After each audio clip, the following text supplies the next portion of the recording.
हमारे सभी साथियों को जय हिंद। जय हिंद के साथ साथ आज गणतंत्र दिवस के शुभ अवसर पर सभी को हार्दिक अभिनंदन। आज गणतंत्र दिवस है, रिपब्लिक डे है, 26 जनवरी 1950। आज ही के दिन हमारा संविधान का निर्माण हुआ था मेरे भाई। और आज ही के दिन से हमारा ऐसा कानून पूरे भारत देश में लागू हुआ था कि हर एक व्यक्ति, भारत के हर एक कास्ट के लोग, हर एक धर्म के लोग, सभी के लिए समान व्यवस्था, समान सिस्टम, समान कानून, समान विधि, हर चीजों के लिए बराबर, ना कोई उच्च जाति का, ना कोई नीच जाति का। यदि कोई निचली समुदाय से विलोम करता है, पिछड़े समुदाय से विलोम करता है, तो उसे ऊपर जाने के लिए, उसको उस उच्च वाले मुकाम हासिल करने के लिए उसको आरक्षण का व्यवस्था किया है। और जो हमारा उच्च समुदाय से हैं, जो पहले ही यहाँ ऑलरेडी विकसित हो चुके हैं, उनको उस निचली समुदाय से जो विलोम कर रहे हैं, उनको बराबर तक आने के लिए उन्हें भी आरक्षण से वंचित किया है। तो हमारा संविधान कहता है कि हमारा देश में रहने वाले तमाम सभी जितने भी नागरिक हैं, सभी के लिए समान कानून का व्यवस्था करता है मेरे भाई। 26 जनवरी 1950 आज ही के दिन हमारा संविधान बन के पूरी तौर तरीका से लागू हो चुका था। इससे यदि हम थोड़ा सा पीछे हम जाते हैं, जब हमारा संविधान मतलब कि कहे, जब हमारा भारत देश आजाद हुआ था, भारत देश को आजाद होने के बाद ही नहीं बल्कि उससे पहले ही हमें संविधान का निर्माण होना, संविधान का ढांचा तैयार करना, संविधान का प्रारूप तैयार करना, ये सब हर एक प्रक्रिया चालू हो गई थी। तो उसी प्रक्रिया में जो शामिल थे हमारे 9 दिसंबर 1946, जो हमारा एक अप्रत्यक्ष तौर तरीकाओं से, इनडायरेक्ट तौर तरीकाओं से कुछ चुनिंदा लोगों को, कुछ वकील, कुछ जाने माने, कुछ कानून के ज्ञाता लोग, हमारे महान लीडर रहे, उन सभी को संविधान बनाने का एक दायित्व सौंपा गया। जुलाई 1946 जिस समय हमारा संविधान को बनाने का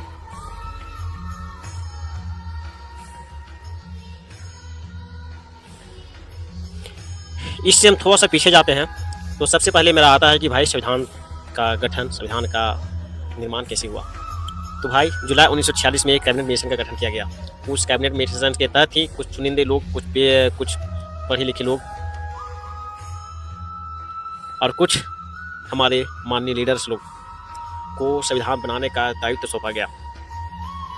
तो उस समय टोटल 1946 में, जुलाई 1946 में जो बैठक हुई थी संविधान सभा का कैबिनेट मिशन के थ्रू, उसमें टोटल 389 सदस्य थे। उसमें हमारा पाकिस्तान उसमें अलग नहीं हुआ था भारत से, लेकिन जब पाकिस्तान इंडिया से अलग हो गया तो उसमें टोटल सदस्य कितने बच गए? 299।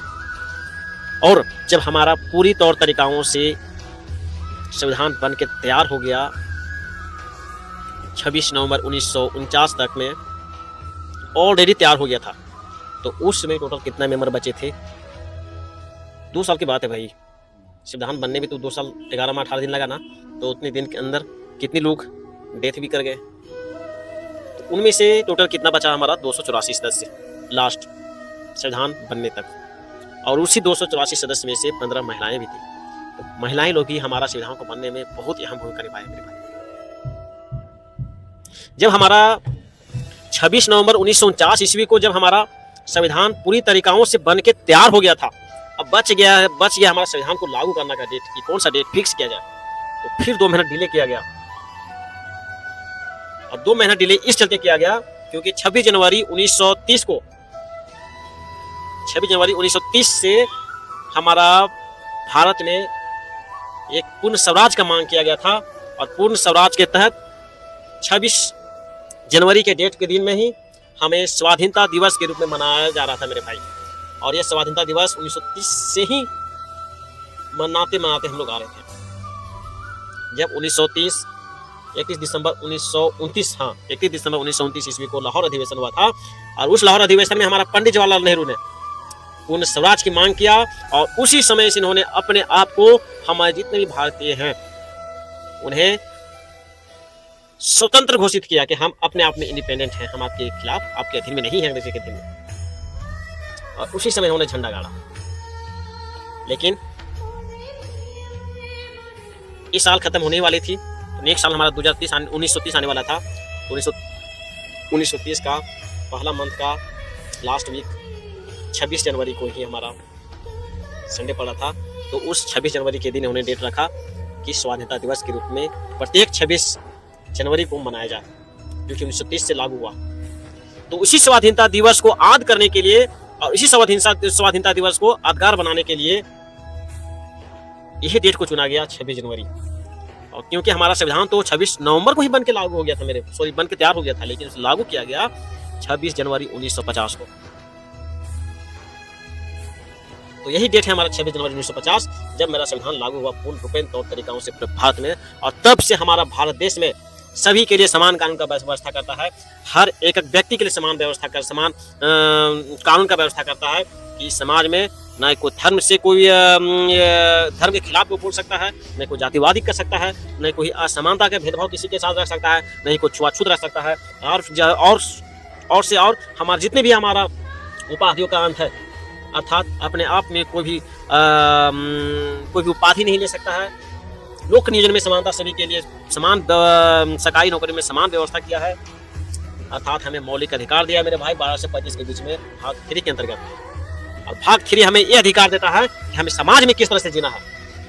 भाग 3 हमें यह अधिकार देता है कि हमें समाज में किस ढांचे के साथ अपना सुविचार व्यवस्थित के साथ हम जिए और दूसरे को भी जीने दें। हमारा अधिकार क्या है, हमारा शक्ति क्या है। यदि हमारे खिलाफ कोई जातिवादी का भेदभाव करता है, वो छुआछूत का भेदभाव करता है, पुलिस हमें विदाउट अथॉरिटी के, विदाउट अरेस्ट वारंट के हमें गिरफ्तार कर लेते हैं, तो हमें क्या करना है? कितने घंटे 24 थाने में रख सकता है पुलिस, तो हमें क्या करना है? अरे भाई, जब हमारा बच्चे लोग, जो हमारा 6 से 14 वर्ष के बच्चे हैं, उसको निःशुल्क शिक्षा की व्यवस्था नहीं है, यदि उसको निःशुल्क शिक्षा नहीं मिल रहा है, तो हमें कौन सा कदम उठाना है? इसके साथ साथ अल्पसंख्यक परिवार के लोग, अल्पसंख्यक समुदाय के लोग को पढ़ने का अधिकार दिया गया हमारा, कि कहीं भी जाके पढ़ सकता है, कोई रोक टोक नहीं है, बशर्ते कि उसे अल्पसंख्यक परिवार के जो यदि उसको पढ़ाई में यदि कोई दिक्कत हो तो अपना संस्था भी खोल सकता है, उसको अधिकार है संस्था खोलने के। सरकार ने अर्थात संविधान ने ये हमें अधिकार दिया है। यहाँ तक कि आपके अधिकार में भी यदि किसी कारणवश आपका अधिकार का हनन होता है, को हनन करता है आपका अधिकार को किसी भी तौर तरीकों से, 12 से 35 के भी जो आर्टिकल हमारे दिए गए हैं उनमें से कोई यदि हनन करता है हमारे मौलिक अधिकार को, तो डायरेक्ट हम उसे सुप्रीम कोर्ट जा सकते हैं आर्टिकल 32 के तहत, इसी को लेकर के, और वहां पे याचिका दाखिल कर सकते हैं। यदि मेरा सुप्रीम कोर्ट दूर हो जा रहा है तो हम डायरेक्ट अपना हाई कोर्ट मेरा नजदीक पड़ रहा है तो हम हाई कोर्ट जा सकते हैं आर्टिकल 226 के तहत, और डायरेक्ट मेरा बात सुनेगी भाई। तो ये अधिकार देता है हमें। ये अधिकार आपको कब पता चलेगा? जब आप संविधान पढ़ोगे तब, संविधान के जानोगे तब, कि हमें भारत देश में जीने के लिए क्या अधिकार दिया है संविधान ने। यदि निचली तबकों से भी बिलोंग करते हैं, दलित परिवार से भी बिलोंग करते हैं, तो मेरे पर कोई एक उंगली भी नहीं उठा सकता है। लेकिन कब आपके अंदर कोई उंगली नहीं उठाओगे? जब आप जानकार रहोगे तब। इसीलिए आप सभी से निवेदन है कि अपने बच्चे को, अपने भाई बहन को पढ़ाओ, जानकार बनाने के लिए उसको पढ़ाओ, उसको एक दूसरे से लड़ने के लिए, सिखाने के लिए उसको पढ़ाओ, उसको अपने हक के लिए लड़ने के लिए सिखाओ। नौकरी ले लेना ही सबसे बड़ी बात नहीं है, बल्कि समाज में एक प्रतिष्ठित के साथ ही, एक शक्ति के साथ, एक सर ऊंचा करके चलने के साथ अपने हक की लड़ाई लड़ने के लिए उसे सिखाओ, ताकि समाज में ऊंचा, अपना सर ऊंचा करके चले, ना कि नीचे करके चले। नीचे करके कब चलेगा? जब उसकी ज्ञान नहीं होगी, उसको संविधान के बारे में नॉलेज नहीं होगा, उसके अपना अधिकार के बारे में नॉलेज नहीं होगा। अरे आजकल के नेता लोग क्या चाहता है कि सभी को 500 रुपया दे करके वोटिंग ले लो, लेकिन उसे पढ़ाई लिखाई के बारे में उससे पूछो ही मत। क्या किया इन्होंने पढ़ाई लिखाई के बारे में? कौन सा नेता ने आपको पढ़ाने के लिए आपको एक अच्छा खासा योजना लाया है, एक अच्छा खासा स्कीम लाया है? अरे यहाँ तक हमारा झारखंड सरकार, हेमंत सोरेन ने भाई स्कॉलरशिप बंद करवा दिया बच्चों को पढ़ाई के लिए। आप किस तरह से, कैसे बोल सकते हैं बताओ? कि हाँ, सरकार हमें ध्यान दे रही है, सरकार हमें ध्यान नहीं दे रही है। यदि हम सभी युवा को यदि नॉलेज रहता तो बहुत कुछ हो पाता अभी तक। लेकिन हम तो भाई जिसमें इलेक्शन होता है उसमें लेट चले पड़ते हैं, पूरा झंडा लेकर के ढोने के लिए पीछे पीछे सिर्फ। तो हम झंडा ढोने के लिए नहीं बने हैं, हम अपने हक के लड़ाई लड़ने के लिए बने हैं, अपनी सर समाज को सेवा करने के लिए बने हैं, उनकी अधिकार को दिलाने के लिए बने हैं। इसलिए पढ़ाई करो।